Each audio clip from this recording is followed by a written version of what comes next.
Assalamualaikum warahmatullahi wabarakatuh. Hai Sobat Kicomania, Kacermania di seluruh Nusantara, kita berjumpa lagi. Terima kasih untuk teman-teman yang sudah setia selalu menyimak pembahasan video-video dari saya tentang seputar rawatan dan masalah yang terjadi pada seekor kacer. Saya doakan semoga teman-teman selalu sehat, sukses dan bahagia, tidak kurang suatu apapun. Amin ya robbal alamin. Nah, kali ini saya akan coba membahas mengenai salah satu penunjukan kacer saat digantangkan, yaitu kacer ngelantai, di mana saat digantangkan kepantau turun ke tembok atau ke dasar sangkar. Bisa beberapa kali turun ke dasar sangkarnya. Nah, kira-kira apa penyebabnya? Apakah hanya pengaruh tidak diberikan ranjau saja? Atau ada hal lain yang menyebabkan seekor kacer turun ke dasar sangkar pada saat digantangkan? Nah, untuk teman-teman yang ingin tahu informasinya, yuk silahkan simak saja baik-baik pembahasan video kali ini sampai habis.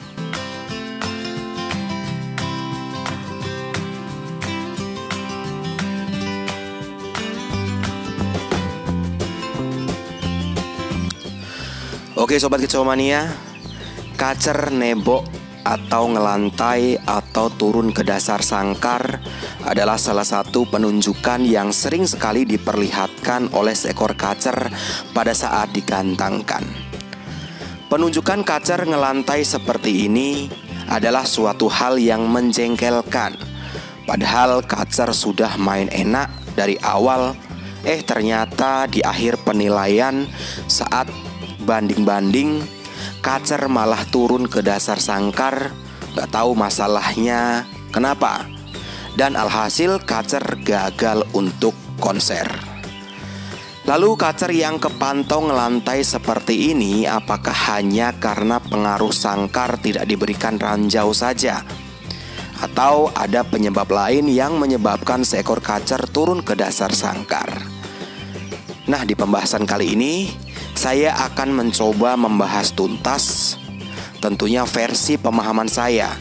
Jadi jika ada kekeliruan, silahkan sarannya ketik saja di kolom komentar. Insya Allah nanti kita bisa bahas bersama-sama. Oke, penyebab yang pertama kacer ngelantai saat digantangkan adalah karena kacer sedang over emosinya. Seperti kacer yang ada di video ini. Jadi ini adalah salah satu contoh kacer yang sedang mengalami over emosinya. Terpantau kacer sudah main on tetapi terlalu over emosinya.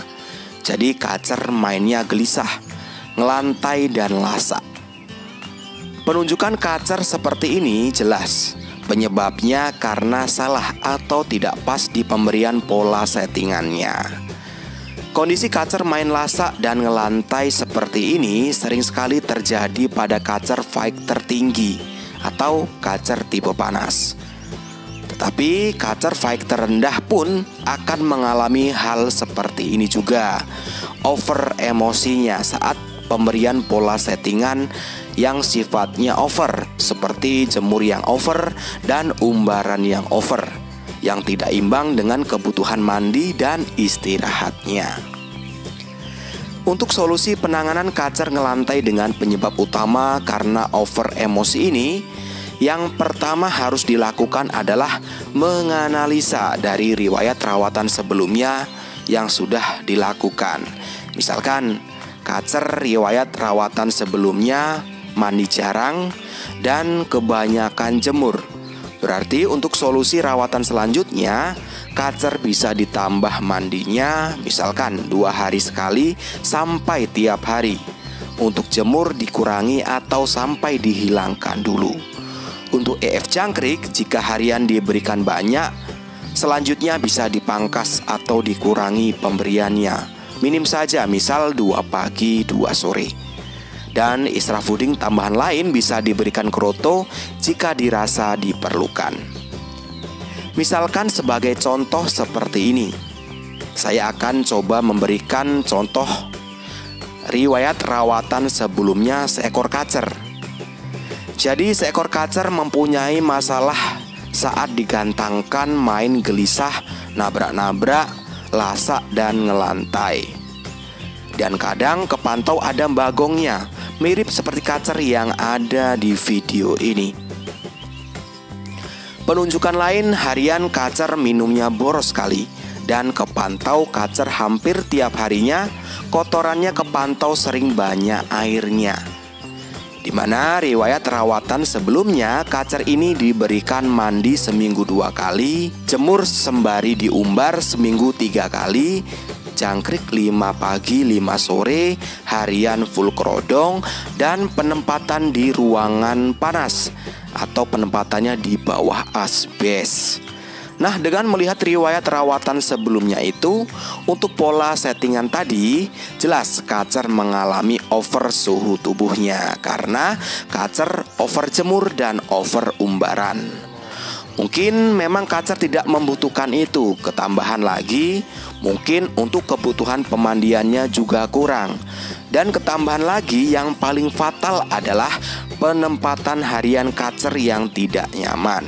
Kacer ditempatkan di ruangan yang panas di bawah asbes yang minim sirkulasi udaranya, sehingga kepantau hariannya kacer minumnya boros atau banyak minumnya, dan kepantau juga kotorannya banyak airnya. Nah, seperti itu sudah jelas. Dalam hal ini kacer mengalami over suhu tubuh atau overheat. Dan penunjukan lain saat kacer digantangkan, mainnya lasak dan ngelantai, kadang kepantau bagong juga. Nah, untuk solusi penanganan untuk settingan selanjutnya adalah yang pertama, tambah porsi mandinya yang tadinya seminggu 2 kali menjadi ditambah saja tiap hari, waktunya sore. Mengapa harus sore? Karena jika dimandikan pagi sampai sore, kacer sudah kepanasan lagi. Karena kacer memang sedang kondisi naik suhu tubuhnya. Jadi baiknya mandinya tiap sore atau tiap malam jika kondisi kacernya memang sedang overheat parah. Yang kedua, stop jemurnya. Yang ketiga, stop umbarannya. Dan yang keempat, extra fooding jangkrik 2 pagi 2 sore saja. Dan yang kelima, extra fooding tambahan lain, berikan kroto banyaknya seminggu 2-3 kali, 1 sendok makan. Dan yang keenam, berikan untuk pengkondisian penempatan harian di ruangan yang sejuk.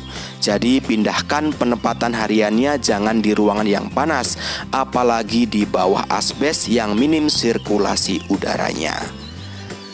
Kondisikan kacer siang diablak saja di ruangan yang sejuk, malam bisa dikerodong. Dan untuk eksekusi lombanya, sebelum berangkat, jika lombanya jauh, berikan jangkrik 2 ekor. Dan sesampainya di lokasi lomba, kacer dimandikan. Dan setelah mandi, berikan jangkrik 1 ekor plus kroto standby. Artinya, kroto selalu ada di cepuk IF-nya. Menjauh dari keramaian lomba dan siap untuk digantangkan. Nah, hasilnya bagaimana? Nanti jika belum maksimal bisa dianalisa lagi dari riwayat rawatan sebelumnya untuk menentukan settingan selanjutnya. Oke, penyebab yang kedua karena kacer mengambil sisa makanan atau extra fooding yang masih tertinggal di tembok atau alas sangkarnya. Jadi penyebab yang kedua, kacer nebok atau turun ke dasar sangkar atau ngelantai, penyebabnya karena kacer mengambil sisa makanan atau extra fooding yang masih tertinggal di tembok atau alas sangkarnya. Nah, ini yang sering sekali terjadi. Kacer sudah main enak, ternyata kacer kepantau turun ke dasar sangkar, tetapi seperti mengambil sesuatu. Ternyata memang benar kacer mengambil ada sisa kroto yang masih tertinggal di dasar sangkar.